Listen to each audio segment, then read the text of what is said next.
Hey everybody, I'm Kendall. And I'm Corey.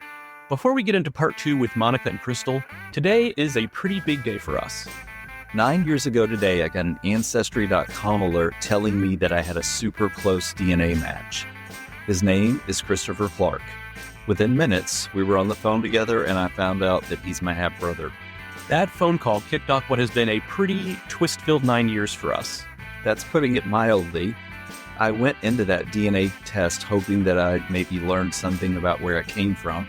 Instead, I found a half-brother, then my biological father, more half-siblings, a whole family history I knew nothing about, and answers that led to even more questions. And eventually, all of that helped lead us here to Family Twist. Which makes it kind of perfect that we're spending today reuniting with Monica Hall and Kristal Park. Part 2 is really about something I understand.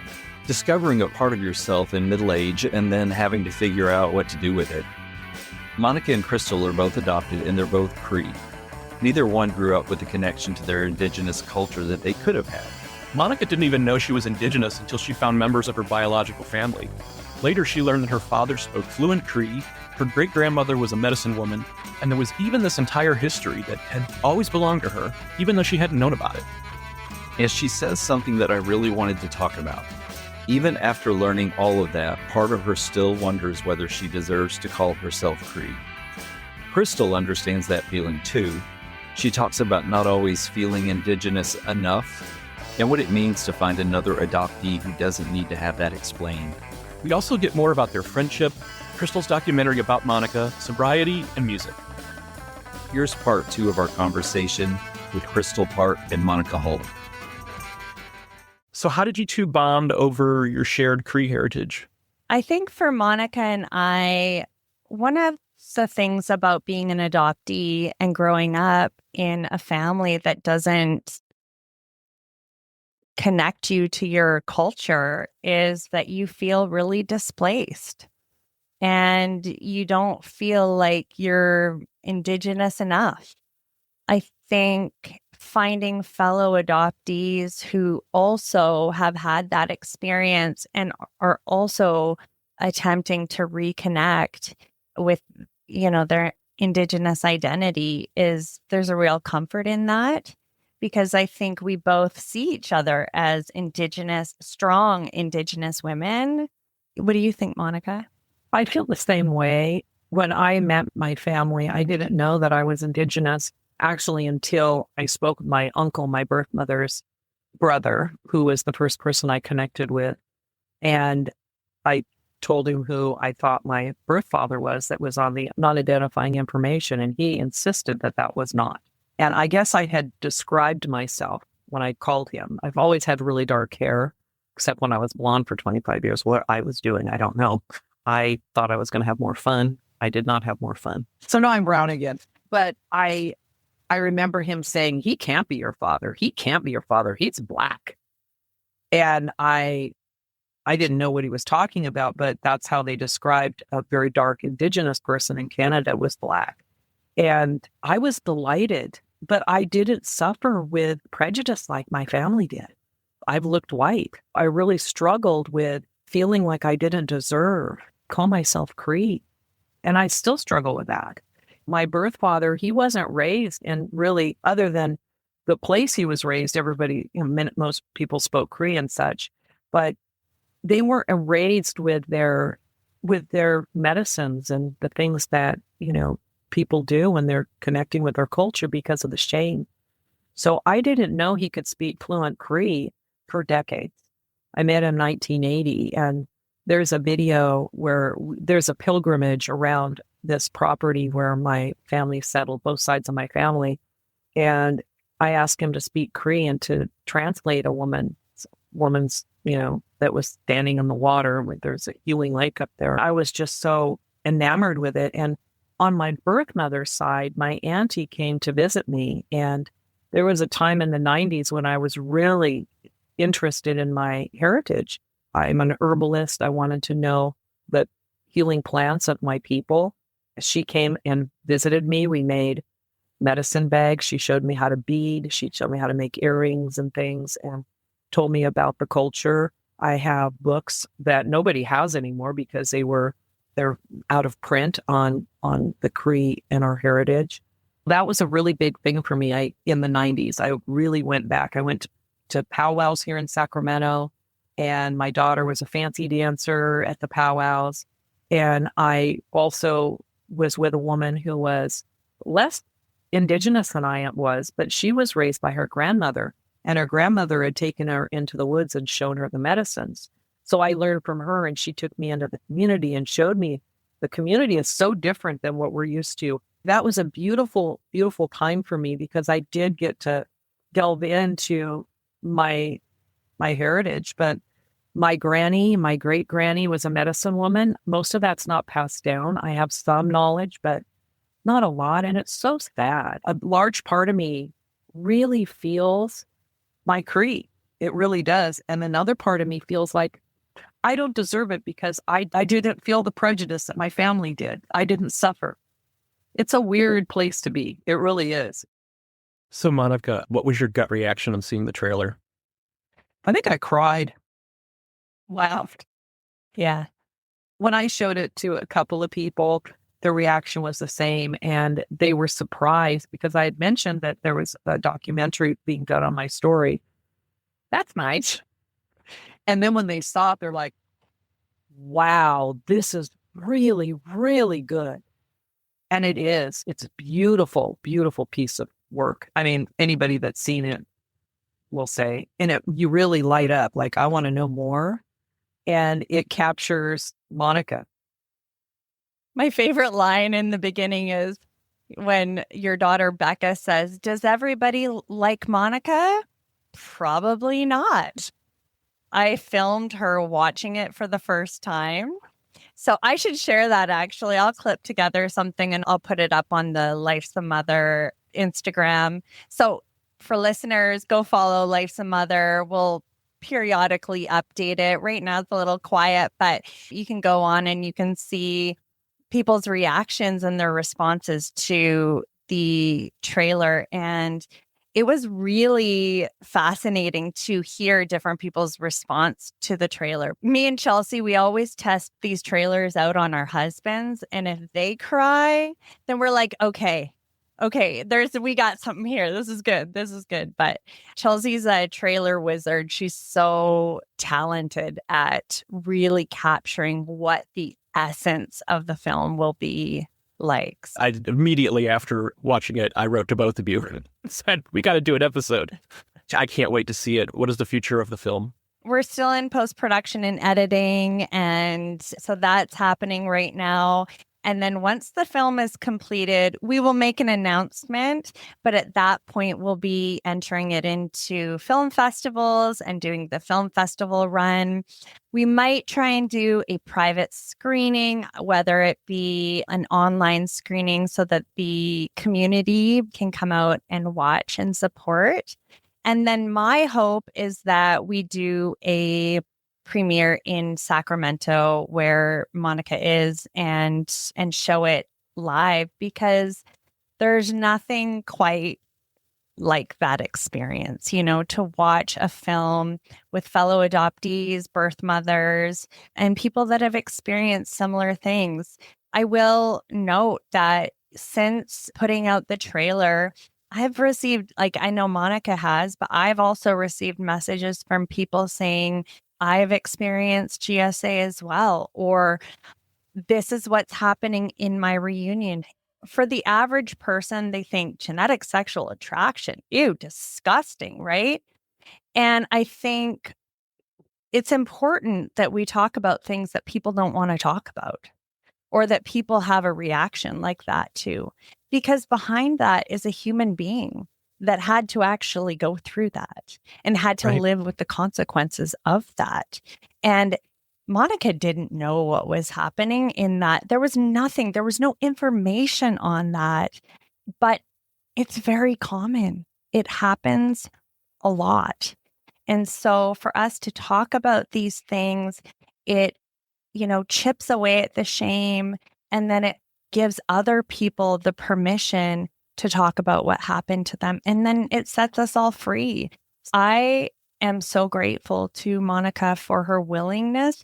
I won't out you in how old you are, Monica, but she ain't no spring chicken. Okay. She's been on the earth for a little while, which I mean, she she looks gave a couple of amazing. dates that could be like the people, if they were really Right? in the math, they Hey, could probably it's the sort magic number, okay? My daughter says, you're 69. That's like the magic number, right? I It's think, I fine. mean, Monica, you look amazing. You look amazing. But I think part of what I love about Monica is that she is past the age of caring, I think. I don't know. Right. Like, do you know what I mean? She's like, I'm 69. I don't give a shit. This is Right. what I've been through. Y'all like me or you don't. I don't Right. really care. She's sharing her story not for her. Let me just tell you that. It is not for her. It is for people to come and see and experience and to relate and to not feel so alone. If we keep that in mind and keep moving forward in that way, I think it's just, we're moving forward in a good way. And that's what the Indigenous people say. We're going to do this in a good way. Well, listeners, in case you were going to ask her, Monica has 0 fucks left to give. So don't even ask her for one. It's true. I mean, yeah, for sure. But my heart wants to be helpful. Yeah, right? no, I say that in That- jest. I'm good with who I am today for the most part. You know, there's always improvements to be made. The main reason that I came out of the closet with GSA is because there are so many donor conceived people now and children. And my grandson is donor conceived. And I have a friend who has a daughter that was donor conceived. She's in her 20s. And I remember a few years ago, he was telling me how she was going back to the Midwest to have a big party for the weekend with all her 20 whatever siblings. And I'm thinking, oh my God, because the attraction is so powerful. They describe it in the very little research that's done on this. And I hope that this film will help create more research on this and bring it aware, because now we're going to have so many people meeting. And then that shame that I lived with, it's very hard to, I wasn't drunk or wasn't high when this occurred. It was so powerful. It was such an attraction.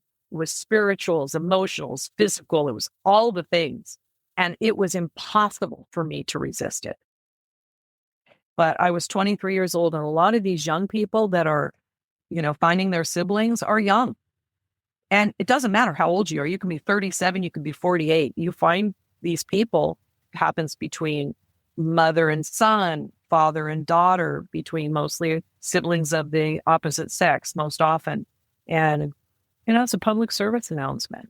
I don't think people understand like how many children can be born from one donor in the same region, and they're only distributing the sperm to the same region. So like we're talking about people that are in high school together that have no idea, and think about where you are when you're in high school and the emotions are already high and the horniness is there and all of that. And it's like, then you throw this into the mix. I think it's really important that this is being talked about in the movie. And to piggyback on what both of you were saying, I think it's important for therapists to see this movie, because there aren't enough therapists who even understand the concept of this. So how could they possibly help somebody through it? And I know that there are definitely some wonderful, passionate therapists in our community that are always learning more and doing the research and stuff. But I think, yeah, that's definitely an audience that you want to aim for. The amount of adoptees that, especially with the DNA and everything, to go out and start looking for your family and enter into reunion, I think it's important that adoptees or donor conceived individuals understand that genetic sexual attraction is a thing. And so that if they know that before they enter into reunion, they can have, they can be at least just have an awareness that, okay, this is possible. And if I am having these feelings, I'm not a weirdo. I'm not depraved. I'm not a pervert. Like, all of the judgmental things that we would say to ourselves, that this is normal. Leslie Pate McKinnon, she has something on her website that it talks about genetic sexual attraction. So Leslie Pate McKinnon, lcsw.com. And she says, genetic sexual attraction is the term for a meeting between biological relatives who have previously had little or no contact. With the increase in reunions, the report of incidents of genetic sexual attraction, or GSA, as it is commonly referred to, has increased not only in the US and also worldwide. Most individuals experiencing the intense emotions of a reunion describe a strong feeling of simply genetic attraction, and is defined as a fascination bordering on obsession with the newly found relative, as well as with many similarities that they have seen mirrored in one another. Even doing this podcast, maybe there's somebody here listening that has entered into reunion and they're having this very intense relationship with a family member, and they're like, oh, okay, boundaries need to be set, because at the end of the day, if you end up entering into a relationship with a family member, most likely the relationship is going to end up being severed, right? So it's yet another loss for us. And we've had enough of those, right? Yeah, Leslie touched on that on her episode of Family Twist, so I will link to her website and the episode if people want to listen to that. Leslie's fantastic, by the way, people. Yeah. So if you haven't listened to her episode yet. Yeah, please she's do. fiery. I like her. Oh, yeah. We had a little tech issue that we had to reschedule, and that was like, ooh, she is a firecracker. She's also a birth mother. Yeah. I told her, I'm like, well, I can't fix this tech issue right now, but I promise I will give you the biggest hug you've ever had when we meet in Atlanta. And we did. Well, fantastic. Love that you're sharing this. I can't wait to see the documentary. And as you might be aware, the last question that we always ask on the podcast is, when you're going through all of this, and maybe this is like going through the process of making the movie, or Monica being willing to talk about stuff that you haven't talked about before, is there a song or a musical artist that you lean on in those times? I'm not big on lyrics because I think I have something called audio processing disorder and I can't hear the lyrics. But the song that has always resonated to me and makes me cry every time I hear it is Amazing Grace. That one gets me too. That one really gets me. Yeah. And I'm not a religious person by any means, but if I hear that at a funeral, oh boy, it's the waterworks are coming. Yeah. I am a musician, but 5 years ago when my mom passed away, I stopped listening to music because it evoked too much emotion in me. And it's just been in the last probably 6 months that I've started to listen to music again, because I felt like my heart can handle that. That just kind of hit me hard, because like music is so important in our lives. Music is on all the time. Like I'm probably going to end this afternoon before Kendall comes home with doing some, what I like to call karaoke. Oh, I love that. Oh, wow. Kristal, that really hits me. Like I can't imagine going 5 years without music. Yeah. I mean, not completely. I hear you, but I mean, feeling that strongly about your mother's passing and that affecting you that way, that's powerful. Yeah. And I'm glad that, music is starting to come back into your life. Most of my music that I listen to is 70s music because that's the best music.